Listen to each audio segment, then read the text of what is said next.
Hi, welcome to What's Happening. Here are the top 5 stories. At number 1, the president of the Academic Staff Union of Universities, Professor Emmanuel Oshodeke, said that the union will soon call off its 8-month-old strike. Oshodeke said this during a meeting with the leadership of the House of Representatives. He further hoped that the intervention by the leadership of the House would be the final for the sake of the student. Meanwhile, the Speaker of the House of Representatives, Femi Gbajabiamila, said that the intervention by the leadership of the House was fruitful. Gbajabiamila also said that the meeting with President Muhammadu Buhari was far-reaching and the President's decision would be made known to the Union and the public on October 11th. At number 2, the Ogun State government has said plans are underway to convert vehicles running on petrol to gas to reduce carbon emission. Governor Dapo Abiodun made this known at a meeting with Transport Union members from Ogun Central at the June 12th Cultural Center, Kuto, Abeokuta.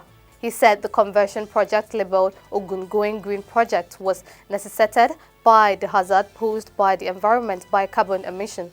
Abiodun added that the project allows for the reduction of carbon emissions as it is done all over the world.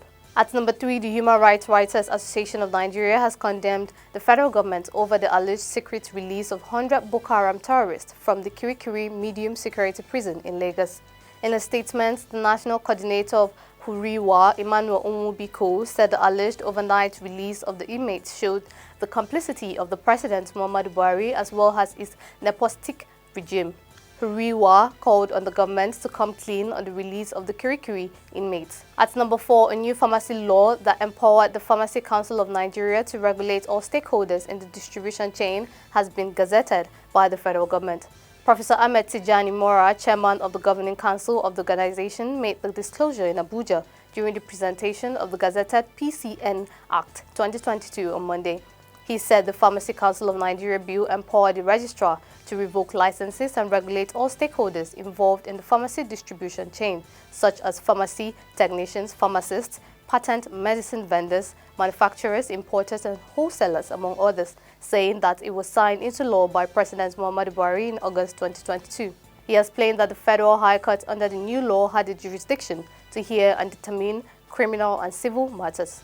At number 5, included in the budget proposal of 20.51 trillion naira for the 2023 fiscal year presented by President Muhammadu Buhari to a joint session of the National Assembly of the Presidential Villa, plans to spend 14.8 billion naira on internet access, stationery and telephone charges, among others. In the budget, 67.1 million naira was budgeted for internet access to the villa, while stationery and computer consumables would be 79 million naira. 35.9 million naira was allocated for electricity charges, telephone charges, and water rates. Each got 306.2 million naira, 6 million naira, and 40.6 million naira, respectively.